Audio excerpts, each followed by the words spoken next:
You are a time traveler, hurtling back through the millennia, past empires and civilizations, past the birth of writing, past the dawn of agriculture.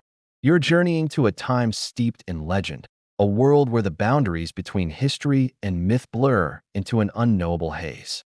It's a place where giants were said to walk the earth, a place where humanity was young, a place where one man supposedly lived for nearly 1,000 years.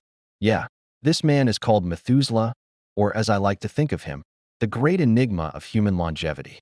And unless you can decipher the ancient texts and separate fact from faith, you'll be lost in the perplexing mystery of this man's life for an eternity. That is, your mind would wrestle with this question for an eternity because there's no simple answer out here in the mists of prehistory. And what's fascinating about this story is that you've been hearing it your whole life. Yeah, open the book of Genesis, the very first book of the Abrahamic faiths, and trace your finger through the genealogies of Adam's descendants right there. Now you're staring directly at the name, Methuselah, the son of Enoch, the father of Lamech, the grandfather of Noah. You can barely fathom it from your modern perspective, but it's there. And you don't want to get lost in the debate, but that's exactly where we're going. What would it be like to comprehend a lifespan that stretches across 10 centuries? Well, first, it would take a near incomprehensible leap of faith to accept it. The story of Methuselah comes to us from Genesis 5 verse 27, and I don't need to tell you that's ancient. To put it in perspective, the oldest surviving fragments of the Hebrew Bible, the Dead Sea Scrolls, are from around the 3rd century BCE. The stories within Genesis were passed down orally for generations, centuries, maybe even millennia before they were ever written down. The tale of Methuselah is more than 3,000 times older than the United States.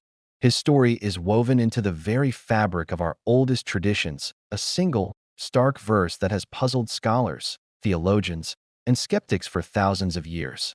The text is deceptively simple.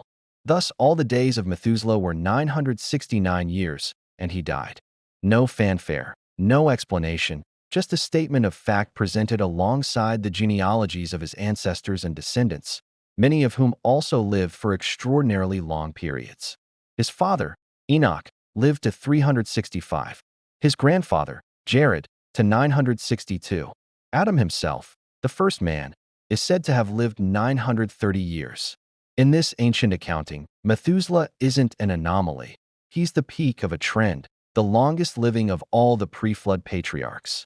He was born, according to the timeline, 687 years after creation.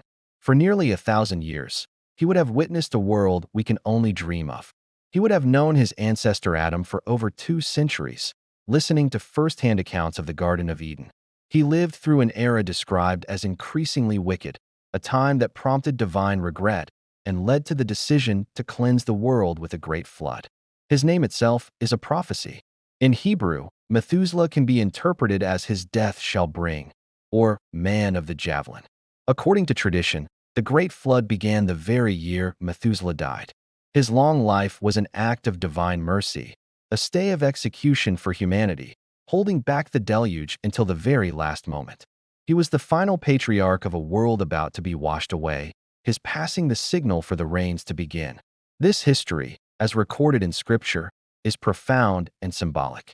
It's a story of faith, lineage, and divine timing, a cornerstone of Judeo-Christian theology that has shaped the worldview of billions. It's a history not of scientific record, but of sacred narrative. But what if you're not a time traveler of faith? What if you're an explorer of fact, a seeker of scientific truth? Well, then you find yourself adrift in a sea of questions, and the story of Methuselah transforms from history into one of the greatest mysteries of all time. The first and most obvious question is, could a human being actually live for 969 years? From a modern biological standpoint, the answer is a resounding no. The absolute limit of human lifespan is a hotly debated topic, but the current record holder, Jean Calment, lived to be 122. That's an incredible achievement, but it's not even 13% of Methuselah's purported age. Our bodies are simply not built to last that long. Cellular senescence, the process where our cells stop dividing, leads to aging. The accumulation of genetic mutations, the shortening of telomeres at the ends of our chromosomes, and the general wear and tear on our organs create a biological clock that cannot be wound back 1,000 years. To live to 969, Methuselah's body would have needed a cellular repair system beyond anything known to science, a biological fountain of youth encoded in his very DNA. Did the environment of the ancient world hold the key? Some have proposed that a pre-flood vapor canopy in the atmosphere might have protected humanity from cosmic radiation, slowing the aging process. Others suggest a radically different diet or a pure genetic code closer to the perfection of Adam. But these are speculations with no scientific evidence to support them. They are attempts to fit a miraculous claim into a naturalistic box, a box it was never meant to occupy. So, if biology says no, what else could be going on? The mystery deepens when we look at how ancient cultures counted time. One compelling theory is that the numbers in Genesis don't represent solar years as we know them. Perhaps they were counting lunar cycles or months. If Methuselah's 969 years were actually months, his age would be about 81 years old. This is a very reasonable lifespan for a respected elder in an ancient society. It neatly solves the biological problem. However, this theory creates its own problems. If you apply the same math to the rest of the genealogy, it says his father Enoch would have fathered him at the age of 5.5. This interpretation, while solving one problem, creates an absurdity. Another theory suggests the numbers were never meant to be literal at all. In ancient Mesopotamia, from which many early biblical stories draw cultural context, king lists often assigned impossibly long reigns to early rulers. These vast numbers weren't meant as literal history, but as a way to signify importance, power, and a divine connection to a glorious, distant past. The longer the reign, the greater the king. Could the ages in Genesis be doing something similar? Is 969 not a number of years, but a symbolic code? In gematria, an ancient system of assigning numerical value to letters, the numbers could hold a hidden theological meaning, a message about perfection, completion, or divine favor that we've lost the key to unlock. The mystery, then, isn't just about one man's age. It's about the nature of the text itself. Are we reading a history book, a theological treatise, a symbolic epic, or a combination of all three? Perhaps the authors of Genesis weren't trying to write a scientific account for a 21st century audience. They were communicating profound truths to their own people in their own language, using literary and numerical conventions that were understood at the time. The point may not have been that a man literally survived for 969 solar years, but to convey the majesty and decay of the pre-flood world, the deep connection of its patriarchs to the dawn of creation, and the patient, sorrowful judgment of God.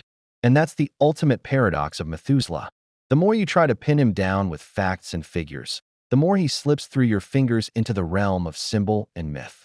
To believe the story literally is to accept a miracle that defies every law of biology we know. To dismiss it as a simple counting error or a symbolic fable is to potentially strip a sacred text of its intended power and meaning.